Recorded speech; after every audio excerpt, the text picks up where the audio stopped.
everyone, Ultimate here.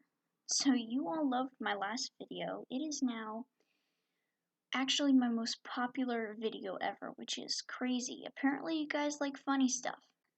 So you all loved my last video, and you also suggested that I make one about Pantala, which is how I'm going to pronounce it from now on.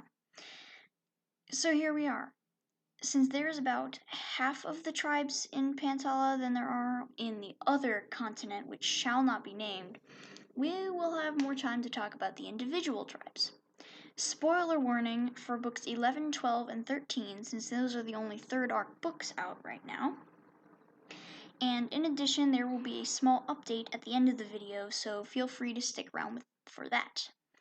First up are Silk Wings, the butterflies that decided they were tired of just living to mate and die, so they evolved into Silk Wings, who now live to serve Hive Wings and die. They have huge wings, and books take care to mention how beautiful they are in every other paragraph. They're born wingless until the age of 6, and during this time the Hive Wings like to think up such clever nicknames as Wingless. Great job, guys. You get an A+ for trying. On their 6th birthday, Silkwings go through what's called Metamorphosis, where they have to use their silk they never had before and aren't supposed to have until afterwards to spin a cocoon, where they will stay for 5 days. Of course, the silk is spun from their wrists because Tui was afraid to be gross. Now, the only thing I think about when I see Silkwings is the Spider-Man theme song. I'm just going to go off on a tangent here. Please bear with me. Let's get something straight. Silkwings are modeled after butterflies. Butterflies go into a chrysalis, not a cocoon. Cocoons are for other insects. Do your research. Anyway, after metamorphosis, they grow 4 amazing big wings so they can go flappity flap flap better than anyone else. Except it's not better than everyone else because they're actually just slaves to the Hive Wings, who also have 4 wings. Speaking of which, the Hive Wings, what a glorious tribe, which is what pretty much no one thinks except Queen Wasp, their queen. They're based after wasps, and interestingly enough, have a lot of OP powers. These powers include things like having a tail stinger, having your teeth be venomous, having wrist stingers that slide out, or even, get this, stingers on their wings. A lot of stingers going on here. Sometimes they kill you, sometimes they paralyze you, and sometimes they somehow extract sleepy venom and put it in the bracelets of dragonets so that they can catch them if they ever go rogue. My personal headcanon is that Tui left it vague so she can make any Hive Wing do anything that's needed for the plot. In addition, Hive Wings are the ancient cross between Beetle Wings and Clearsight the Nightwing. Remember in Book 9 when Darkstalker was all, "Oh no, I missed my dead girlfriend while I was asleep for 2,000 years. I wonder where she went, / what she did while I was gone." And Starflight's all like, "Yeah, I don't know, dude, she just said lol bye and never texted back." We all wondered where she went to. Apparently, she was busy having eggs with a ridiculous amount of shiny foreign dragons. The ancient story is that she had a lot of Beetlewing husbands, and eventually she had enough dragonets that they split off into their own tribe, the Hive Wings. Great job, Tui. Nice story. How does that explain why Blue says the cricket's breath smells like apples if you'd never had an apple before? So that whole story was just to explain why Hive Wings are usually yellow, orange, or red, and always have a bit of black scales because of their Nightwing ancestor. A rule that no one in the fandom listens to. I think I've seen more neon green and pink Hive Wings than weirdly colored Sky Wings, and that's saying something for this fandom. And finally we have Leaf Wings, also known as Danger Foliage. I think I pronounced that wrong, but we're just going to keep moving. Petition for that to become the actual name, because not only is it more accurate, it's much more original. Now why the heck, out of so many plants you could pick, would you call your dragons leaf wings?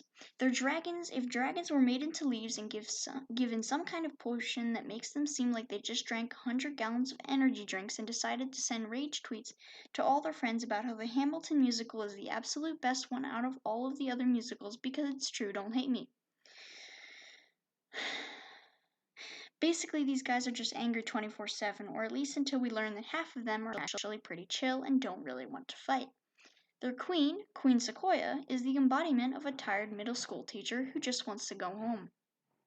Those two halves of the Leafy Dudes are fighting pretty much all the time and like to call each other. They don't have to think about the actual situation in front of them. And by situation, I mean a dictator from a single tribe convincing another tribe to become servants, all the while plotting to take over the entire continent and destroy the rest of the trees, all because she's mad that the leader of one tribe called her a dung beetle once and she's throwing a hissy fit that translates into war. Belladonna, the leader of the Leaf Wings that are the protest group, tends to be like that one kid in school that says they'll stop being naughty but then does it anyway. This has currently been shown to work because an entire hive burned down as a result. Well done, guys. Well done. Alright, hadn't heard yet, I went to one of the official Fanwing FanFests and learned that Book 14 will be called The Dangerous Gift and the protagonist for that will be Queen Snowfall. Most people know that already, but just sharing the news in case you didn't know quite yet, because I've met some people that still don't know it.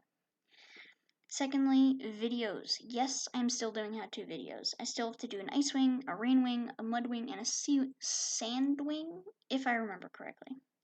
The only problem is that they don't seem to do that well anymore, and I'm still waiting for your input on which one I should do next. A lot of people don't really seem to be interested in them anymore, and I'm not really sure if I should keep doing them. So please let me know which one you're looking forward to, or if I should even continue the series, and otherwise I'll probably just go with whatever one I eventually feel like.